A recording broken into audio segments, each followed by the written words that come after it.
Ucrania invade Rusia, algo que comentar, sí, los felicito, qué bueno, qué bien, qué fascinante, qué excelente. Primero, una guerra de desgaste es lo peor que te puede ocurrir. Puede durar años y años y años. Siria es una guerra de desgaste, lleva más de 12 años o 13 años ya la guerra. Yo la denuncié desde el principio cuando la izquierda esta izquierda que no es izquierda pero finge que lo es, se negaba a denunciar la brutalidad, porque la guerra en Siria empieza cuando las huestes del criminal el Assad disparan contra una manifestación pacífica. Ahí comenzó todo. Eh, las guerras de desgaste son brutales. Sudán del Sur fue una guerra de desgaste. Vietnam se convirtió en un momento dado en una guerra de desgaste. Entonces, solo la audacia militar puede romper la lógica de la guerra de desgaste. Se habían fijado unas líneas donde Rusia se había trincherado, fortaleciendo sus líneas defensivas en la parte ocupada de Ucrania.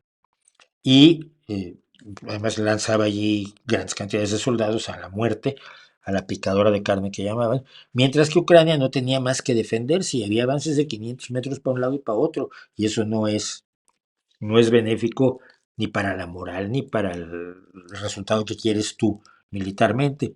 Al momento de invadir y atacar Kursk, cuidado, sin masacrar civiles, esto es importante, porque Mariupol y Bucha siguen siendo dos de las grandes demostraciones de la bestialidad de Putin. Al crear un nuevo frente y ocupar una buena porción de tierra rusa, cambia la lógica y por lo que yo he leído a los expertos militares, que yo no lo soy, cambia la lógica de Rusia. Requiere sacar gente de su frente de batalla para hacer frente a este nuevo frente de batalla que se le ha planteado. Está lanzando ahora conscriptos, pero los conscriptos, lo que está pasando es que los están deteniendo por miles. Hay miles de presos de guerra rusos en el frente de Kursk, donde además los ucranianos no los van a matar como los rusos matan a los prisioneros de guerra, los decapitan y hemos visto fusilamientos brutales de prisioneros de guerra, que esto va en contra de las reglas y de la Convención de Ginebra y las reglas sobre la guerra. Entonces, creo que es una acción brillante por parte de Ucrania. Ahora lo que puede hacer es independizarlo y anexárselo y luego intercambiarla. No, estoy bromeando, evidentemente. No sé cómo vaya a funcionar más adelante la situación, pero todos los que yo sé que saben de guerra dicen que ha sido una acción brillante, que le cambia la lógica y que por supuesto pone a Putin en una situación cada vez más incómoda. ¿Por qué? Porque se anunció que iba a haber una operación militar especial de una semana. En 3 días iban a estar en Kiev y la gente los iba a recibir lanzándoles flores.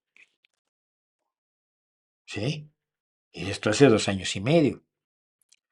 Y de pronto, en vez de las flores de los ucranianos agradecidos por la liberación de los nazis, lo que la gente está recibiendo en los pueblos rusos son cajas con sus hijos y sus sobrinos y sus nietos y sus padres, ataúdes, y cada vez más.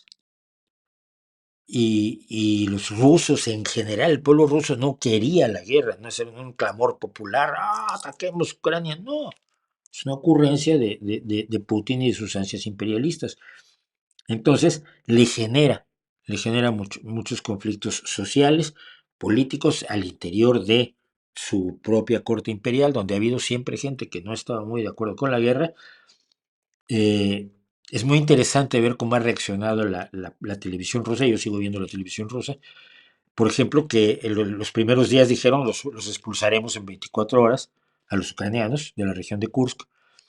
Y ahora lo que están proponiendo, pues otra vez lanzarle bombas nucleares al Reino Unido y a Estados Unidos y a toda Europa y atacar con bombas nucleares en la región de Kursk o por lo menos con bombardeo de saturación, que un bombardeo de saturación sobre tu propia tierra no tiene una lógica militar muy grande, pero revela lo perdidos que están los asesores que hablan en la televisión rusa. ¿Puede este avance de Ucrania provocar que Rusia decida usar armas nucleares? Como ya están pidiendo radicales rusos, no. No, a ver, no hay loco que coma fuego, decía mi abuelita. Putin amenaza con con las armas nucleares. Sus portavoces en la televisión rusa amenazan con las armas nucleares. Pero ellos saben algo, le pueden estar diciendo a los rusos que están peleando contra la OTAN. Es una forma de propaganda para permitir que los rusos se sientan de alguna manera atacados por el malvado occidente colectivo. Hay sur global, hay occidente colectivo, pero saben perfectamente que no están luchando, peleando contra la OTAN. Y saben perfectamente que Rusia en un enfrentamiento contra todos los países de la OTAN perdería muy rápidamente. Y que si usan un arma nuclear, las armas nucleares serán usadas en su contra. Las armas nucleares solo sirven mientras no las uses. El que abra el melón es el que pierde. Esto lo saben muy bien todas las potencias nucleares.